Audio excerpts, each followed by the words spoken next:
Quand les agriculteurs réparent la nature, régulièrement accusés d'arracher arbres et haies indispensables à la biodiversité, certains agriculteurs, à l'inverse, reboisent et parfois massivement. C'est le cas de ce céréalier bio de Sazilly, dans le Chinonais, avec une trentaine de bénévoles.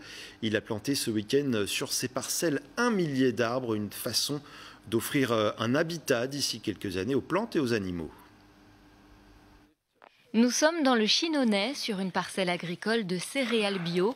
Depuis les années 70, sur ces terres, plus de haies bocagères ni d'arbres pour faire de l'ombre aux cultures. La conséquence du remembrement. Pourtant, ce samedi-là, ils sont une trentaine de bénévoles à vouloir changer la donne. Tous les 5 mètres, ils plantent un arbre afin de favoriser le retour de la biodiversité. 1000 arbres ont ainsi été prévus sur 13 hectares. Une action nature à laquelle participent Leslie et sa fille Alice. Toutes les deux vivent à Tournord et n'ont pas forcément la main verte. Je suis venue partager un bon moment avec ma fille, en pleine nature. J'habite en appartement, sur un tout petit balcon, donc j'avais vraiment envie de me mettre au travail, de faire quelque chose de concret, de planter des arbres, de voir ce travail dans le futur et d'aider les gens.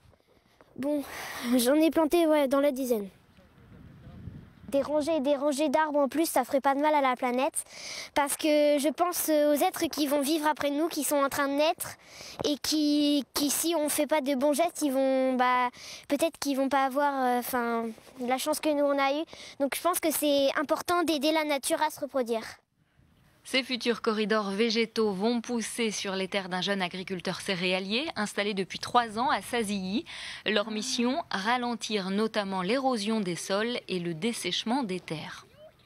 En voyant ce paysage qui était un peu devenu un peu monotone, quoi, ça m'a posé question et je me suis demandé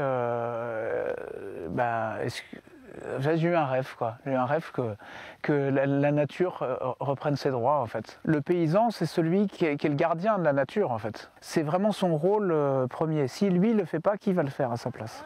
En 2021, 40 demandes d'aide d'agriculteurs qui souhaitaient reboiser leurs parcelles ont été formulées auprès de la CEPANT, l'association d'études de protection et d'aménagement de la nature en Touraine, qui est également partenaire de cette opération. 9 ont pu être aidés dans cette démarche, 10 autres le seront en 2022.